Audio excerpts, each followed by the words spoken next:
ሰላም ጤና ይስጥልኝ የተወደዳችሁና የተከበራችሁ ክብራትና ክብራን አድማጭ ተመልካቾች በያላችሁበት የዓለም ጥግ ሁሉ ሰላምታ ይድረሳችሁ። አድማጮቻችን ተመልካቾቻችን ለዛሬ አርብ ረፋድ ይመጥናቸዋል ያልኳቸውን ኤርትራና ኢትዮጵያን በሚመለከት አጭር ነገር አንስተን እንወያያለን። ሰሞኑን እንግዲህ በኤርትራና ኢትዮጵያ መካከል ያለው ውጥረት የቃላት ውጥረቶች ናቸው። እንግዲህ የቃላት ትንኮሳ ይባላል። የቃላት ጦርነት፣ ፉከራዎች፣ ዛቻዎች፣ መግለጫዎች ይታያሉ። እንግዲህ የዚህ ፉከራና ዛቻ መግለጫዎች ዋናው መነሻ ምክንያት ወደብ ነው፣ የባህር በር ነው። ኢትዮጵያ በታሪኳ ታላቅ ነች፣ ትልቅም ሀገር ነች። 130-140 ሚሊዮን ህዝብ የሚኖርባት ሀገር ነች።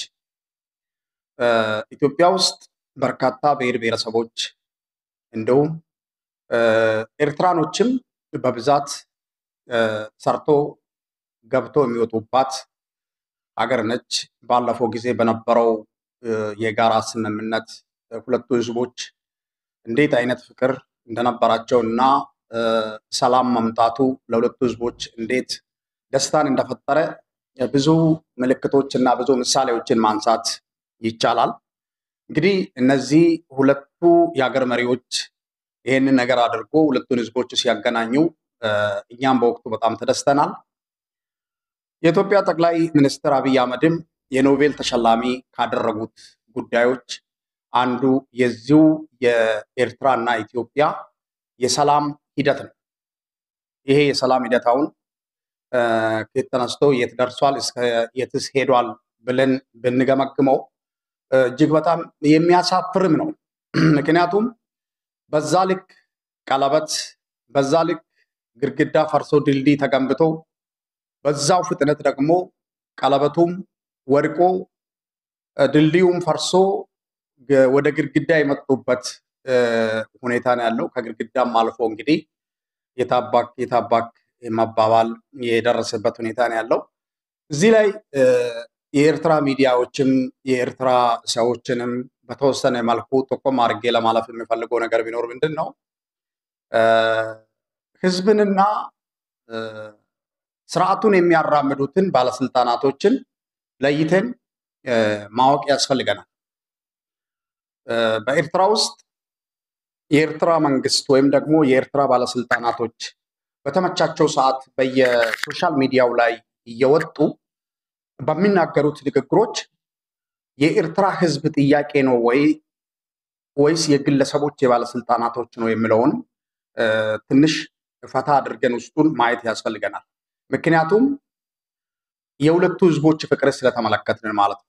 የኤርትራ ህዝብ ከኢትዮጵያ ህዝብ ጋር ያለው ፍቅርና አብሮ ተገናኝቶ ወጥቶ ገብቶ ሄዶ መምጣት፣ መኖር ወዘተ ፍላጎቱ በጣም የላቀ ስለነበረ ኢትዮጵያኖችም እንደዛ አንድ የኢትዮጵያ ባለስልጣን ደስ ባለው ሰዓት ብድግ ብሎ ብቻ በትዊተር ላይ በፌስቡክ ላይ በሆነ ነገር በሚለጥፈው ጉዳይ ኢትዮጵያኖች ካጂ ናቸው፣ ኢትዮጵያኖች እንደዚህ ናቸው የምንል የትግራይ ሚዲያ የኤርትራ ሚዲያኖች አሉ።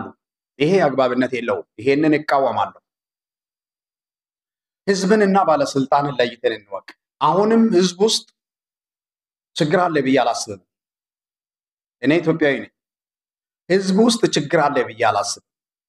አሁን እየተከደበት ያለው አካሄድም በአፈሙዝ በመሳሪያ ጋጋታ በወታደር ብዛት አሰብ የኢትዮጵያ ትሁን ብዬ አላምንም። ትሆናለችም ብዬ አላምንም። ትሁንም ብዬም አልመኝ። አገሪቷ ወደብ ያስፈልጋታል። በርካታ የህዝብ ብዛት ነው ያለባት። ይሄ ህዝብ ብዛት ደግሞ እየጨመረ ነው የሚሄደው እንጂ እየቀነሰ አይደለም የሚሄደው። ገለን ተዋግተን ተጣልተን አይደለም ወደብ ሊኖረን የሚገባል። በሰለጠነ መንገድ በዓለም አቀፍ ህግ ደንብ መሰረት ኢትዮጵያ ወደብ ይኖራታል። በክራይም ይሁን በስጦታም ይሁን በሊዝም በማንኛውም አይነት ነገር ኢትዮጵያ ወደ ማግኘት ትችላለች። ነገር ግን አሁን በያዝነው አካሄድ ወጣቱን አሰልፈን ለጦርነት ተዘጋጅ እያል መሳሪያ ገዝተናል፣ ድሮን ይዘናል፣ አየር ይዘናል፣ ተጠግተናል፣ ምሽግ ቆፍረናል እያል ሌላውን ማህበረሰብ እያስጨነቅ በወረራ የምናመጣው ወደብ ነገስ እንዴት ሊሆን ይችላል?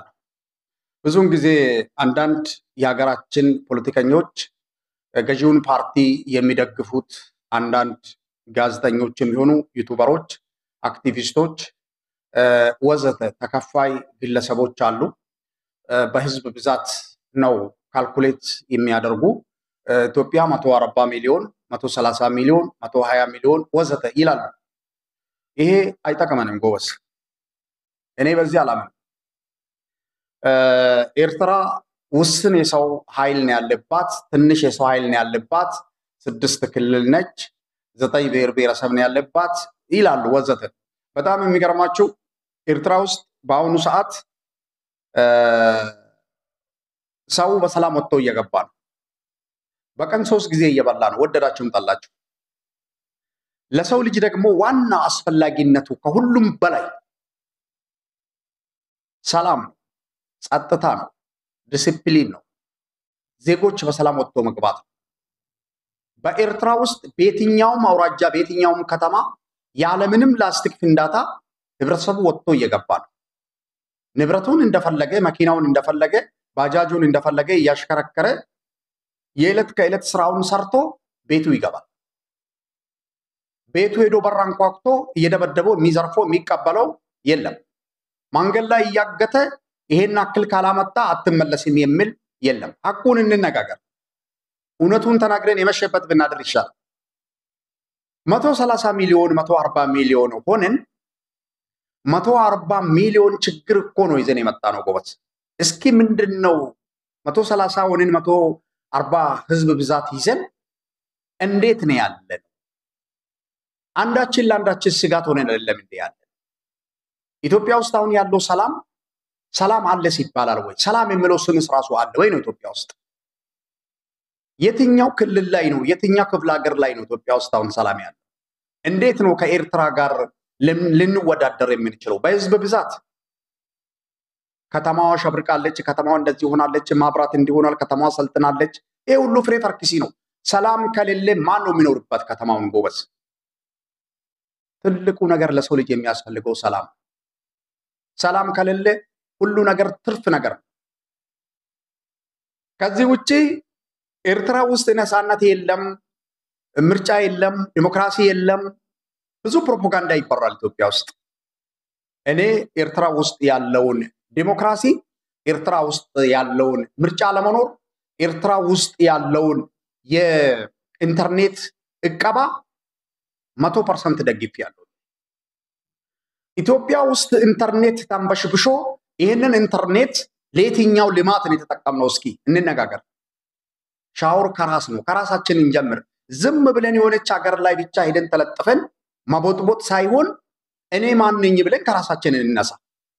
ኢትዮጵያ ውስጥ ኢንተርኔት በነፃ ኢንስታግራም፣ ፌስቡክ፣ ዩቲዩብ፣ ዋትስአፕ፣ ኢሞ፣ ቴሌግራም ወዘተ አለ የተባለው በዓለም አለ የተባለው ኢንተርኔት አለ ኢትዮጵያ ውስጥ። እርስ በራስ ልንገዳደል አይደል እንዴ እየተጠቀምንበት ያለው? አንዳችን አንደኛውን አግተን አይደለም እንዴ እየተጠቃቀምንበት ያለው ይሄን ኢንተርኔት? እስኪ ምንድነው የትኛውን ልማት የትኛውን ፋብሪካ ነው በዚህ ኢንተርኔት ተጠቅመን የገነባ ነው? እስኪ እንነጋገረው ጎበስ። አድርሱልን ለብልጽግና አመራሮች። ኢትዮጵያ ውስጥ ኢንተርኔት አለ፣ ኢትዮጵያ ውስጥ እንደዚህ ነው፣ ኢትዮጵያ ውስጥ ምርጫ፣ ዲሞክራሲ። በጣም የሚገርም ዲሞክራሲ ኢትዮጵያ ውስጥ አለ ብለን ምርጫ በነፃነት እየተደረገ ነው ብለን የትኛውን ጥሩ መሪ ለሀገሪቱ መርጠናል?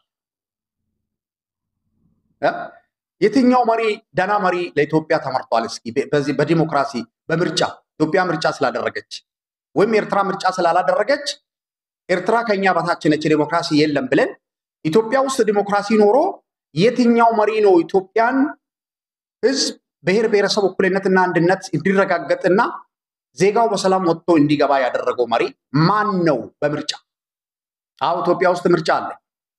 ምን ይሰራልናል እኛ ምርጫ? የማስመሰል የውሸት ምርጫ እኔ በእርግጠኝነት ከእንደዚህ አይነት ዲሞክራሲ ዜጎች በሰላም ወጥቶ የሚገቡ ህዝቡን የሚወድ ህዝቡ ላይ የማይተኩስ መሪ ኢሳያስ አፈወርቂን ይሻለኛል። ኢትዮጵያ አስመራ ውስጥ ምርጫ የለም። ኢሳያስ አፈወርቂ ከ30 ዓመት በላይ ሀገሪቱን አስተዳድሯል። ምንድነው ትርጉሙ? ዲሞክራሲ አምጥቶ ያልሆነ መሪ አምጥቶ ህዝብን ከህዝብ ማባላት፣ አንዱ አንዱን እንዲገል፣ ወንድም ወንድሙ ላይ እንዲተኩስ፣ ሀገሪቱ ያላትን ብሔራዊ ጦር በአንዱ ክልል ላይ አዝምቼ መጨፍጨፍ፣ ይሄ ነው ወይ ዲሞክራሲ? ይሄንን ከኤርትራ ጋር እንዴት ነው የሚታወዳድሩን? በጣም ሰማይና ምድር ነው። እኔ ግልጹን ነው የምነግራችሁ። ታላቅነትህንና ትልቅነትህን እዛው በትልቅነትና በታላቅነት ያዘው። ያ አይደለም ዛሬ የሰራው። ታላቅና ትልቅነት አይደለም የሰራው። ግን እየተሰራ ያለው ስራ ምንድን ነው የሚሰራው? ኢትዮጵያ ውስጥ ዲሞክራሲ ይሄ ነው? በዲሞክራሲ በምርጫ የተመረጠው መንግስት ይሄ ነው? አርሶ አደርን የሚገል፣ የአርሶ አደርን ማሳ የሚያቃጥል፣ ወታደር አሰልፎ የገበሬን ቤት የሚፈትሽ፣ ገበሬ የሚገል፣ ፌስቡክ ተጠቅሞ የማያውቀውን፣ ዩቱብ ተጠቅሞ የማያውቀውን፣ ቲክቶክ ተጠቅሞ የማያውቀውን ገበሬን የሚገል፣ የሚያስር፣ አግቶ ብር የሚቀበል ኢትዮጵያ ውስጥ ያለው ይሄ። ኤርትራኖች በቀን 3 ጊዜ እየበሉ ነው። ወደዳችሁም ጠላችሁ፣ አመናችሁም አላመናችሁ። ኢትዮጵያ ውስጥ አንድ ጊዜ መብላት በጣም ውድ የሆነበት ወቅት ላይ ያለ ነው። አንድ እንቁላል 20 ብር እየተሸጠልህ እኮ ነው። ምንድን ነው የምትለው? አረ ጎበዝ፣ እውነቱን ደብቀን ወዴት ነው እየሄድን ያለን? ስለዚህ ከኤርትራ ጋር አታወዳድሩ። በጣም በጣም በጣም ከሁሉም በላይ ለሰው ልጅ 100% አስፈላጊነቱና ጠቃሚው ሰላም ነው። ኤርትራ ውስጥ ሰላም አለ፣ ወደድክም ጠላህ። ኤርትራ ውስጥ ትምህርት የለም። ኤርትራ ውስጥ ውትድርና ደግ አደረጉ። ትምህርት ኢትዮጵያ ውስጥ ትምህርት ኖሮ ተማሪ ምንድን ነው የሆነው? ምንድን ነው ከኤርትራ የተለየን? እንግዲህ በትምህርት ቤት በኩልም ከኤርትራ የተለየን ምንድን ነው? ብርሃኑ ነጋ ተማሪዎችን እየፈረፈ ለብርሃኑ ጁላ አይደለም እንዴ ሲያቀብል ያየ ነው? ብርሃኑ ጁላ ከየመንገዱ ማጅራት እየያዘ ማሰልጠኛ አስገብቶ ውትድርና አይደል እንዲያሰልጥኖ እያወጣ ያለው? ለምንድን ነው ኤርትራን የምናማት? ኤርትራ ወታደር እያሰለጠነች ነው። ደግ አረገች። እንደዛም ሆኖ ሰላም የለንም ሀገራችን ውስጥ። እንደዛም ሆኖ ሰላም የለንም። በሰላም ወጥተን መግባት ውድ ነው የሆነው። ጎን ለጎን ነው የምንሄደው። አንድ አማራ ካለ አንድ ኦሮሞ ካለ በጥርጣሬ ይቀድመኛል በማለት ጎን ለጎን ነው እንደ ጅብ የምንተያየው። ተማምነን ኋላና ፊቱ እንኳን አንድም። ኢትዮጵያኖች ጎበዝ እንዴ ምን ሆናችኋል? እንዴት ነው ከኤርትራ ጋር የምታወዳድሩ? በሰላም ነው እየኖሩ ያሉ። በቀን 3 ጊዜ በልቶ ነው እየኖሩ ያሉ። በጣም ይገርማቸዋል። ስለዚህ አሁን የወደብ ጉዳይ የሚባለው ታሪክ እኔ አይመስለኝም። በጦርነት የሚመጣ አንድም ነገር የለም። የዱላ ቅብብሎች ነው የሚሆነው። ዛሬ የሆነ ሀገር የሆነ ቦታ በከባድ መሳሪያ በአየር በሰው ኃይል አንጋክተህ ሄደህ ልትወር ትችላለህ። ነጌስ በነፃነት ያንን ነገር መጠቀም ትችላለህ ወይ ነው። ከዚህ ውጪ 130 ሚሊዮን 140 ሚሊዮን ማህበረሰብ አለ እንበል። ይሄ 130 120 ሚሊዮን አንድነት አለው ወይ? አንድ ነን ወይ ነው? አሁን እውነት እንነጋገር። አንድ ነን ወይ?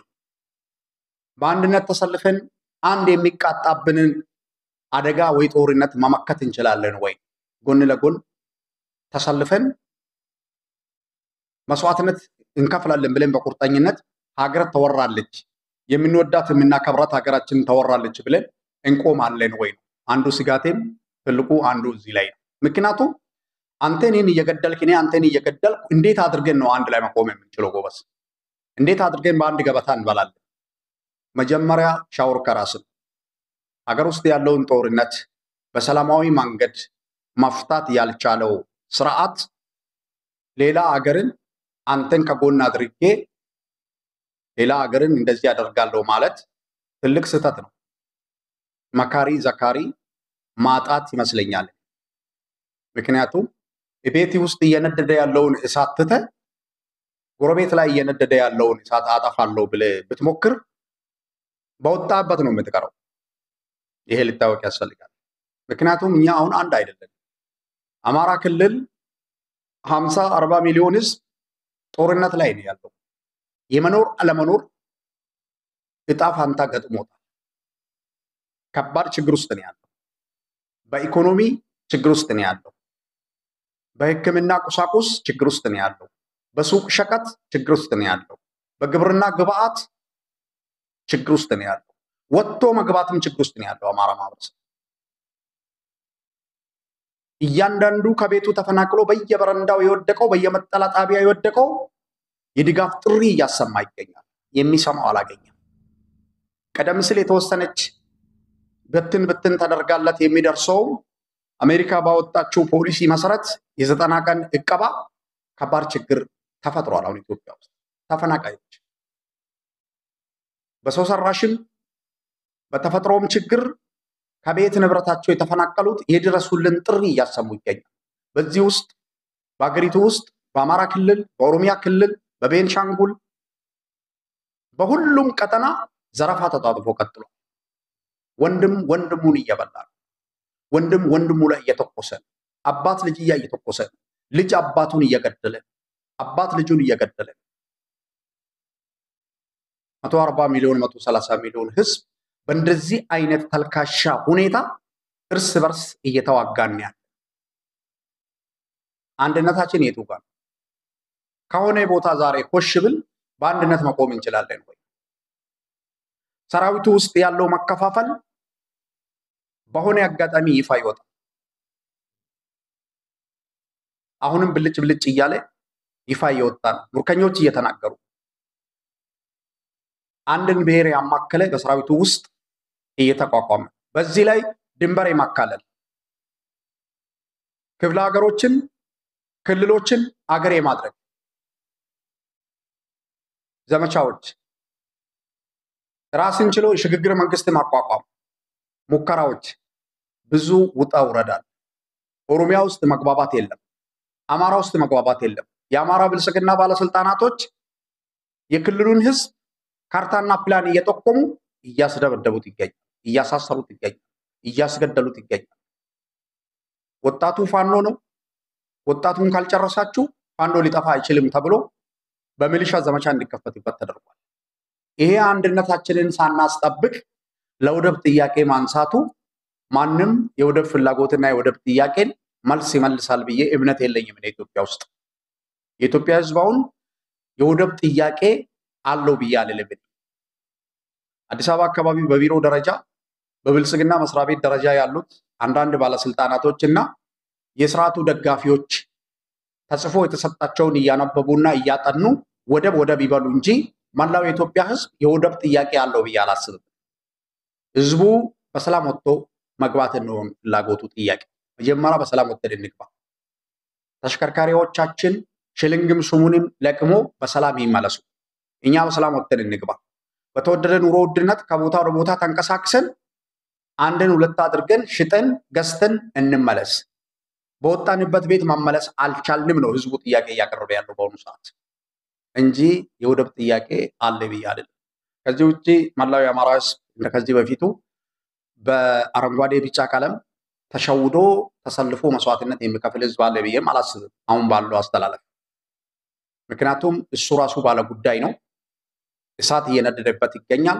ይሄ እየነደደበት ያለውን እሳት በማጥፋት እየተረባረበ ይገኛል አማራ። በወደብ ጥያቄ ይህን ጥያቄ የሚያነሳ ነገር የለም። ስለዚህ የኤርትራ አክቲቪስቶች፣ የኤርትራ ዩቱበሮች ለእናንተ ያለኝ መልእክት ህዝብንና መንግስትን ለይተን እንወቅ። ህዝብንና ካድሬን እንለይ። የኢትዮጵያ ህዝብ ለኤርትራ ህዝብ ሰላም የሚፈልግ ፍቅር የሚፈልግ እንጂ አሁን እናንተ እንደምትሉት ኢትዮጵያኖች አይታመኑም፣ ኢትዮጵያኖች እንደዚህ ናቸው፣ እኛ ከደሙ ነፃ ነው፣ ኢትዮጵያዊ ነን፣ ከኤርትራ ህዝብ ጋር መዋጋት አንፈልግም፣ ጸብም አንፈልግም፣ ተዋግተን አይተናል፣ ተጣልተን አይተናል፣ ተገዳድለን አይተናል። ሁልጊዜ ለምንድን ነው ወደ ኋላ የምንሄደው? ከባለፈው ለምን አንማርም? ለህብረተሰቡ ይሄንን መምከርና መዝከር ሲገባችሁ ካድሬንና ህዝብን እየቀላቀላችሁ የምትናገሩት አደብ አድርጉ። ጥሩ አይደለም። ነገ ጠዋት አንድ መንግስት ቢመጣ ቢቀየር እነዚህ ህዝቦች የሚገናኙ ናቸው። የተሻለ ጊዜ ሊመጣ ይችላል። ስለዚህ ካድሬው፣ ዩቱበሩ፣ ፖለቲከኛው ራሳችሁን ቻሉና ህዝብን ያገለለ የህዝብን ስም በማይነካ አይነት መልክ ፖለቲካውን ብናደርገው መልካም ይመስለኛል። እኔ ከኢትዮጵያ በኩልም ያላችሁት የኤርትራን ህዝብ አትከለክሉት። የኤርትራ ህዝብ ለኢትዮጵያ ህዝብ ያለው ፍቅር ላቅ ያለ ነው። ያለው አክብሬታም ላቅ ያለ ነው። አብሮ ለመኖርም ፍላጎቱ በጣም በጣም ከፍተኛ ነው። ስለዚህ ኤርትራ በአሁኑ ሰዓት ኢትዮጵያን ለመውረር እና ከኢትዮጵያ የምትፈልገው ነገር አለ ብለን የምናስበው ነገር የለም። ውሃ ወደ ታች ነው የሚፈሰው እንጂ ወደ ላይ አይደለም። ጸብ እየፈለገ ያለው ማን እንደሆነ እየተረዳን እንገኛለን። ስለዚህ በዚህ አይነት መልክ ነገሮች መታየት አለባቸው። አድማጮቻችን፣ ተመልካቾቻችን በተመሳሳይ ፕሮግራም እና መርሃ ግብር እንገናኛለን። ለዛሬው እዚህ ላይ ይበቃኛል። መልካም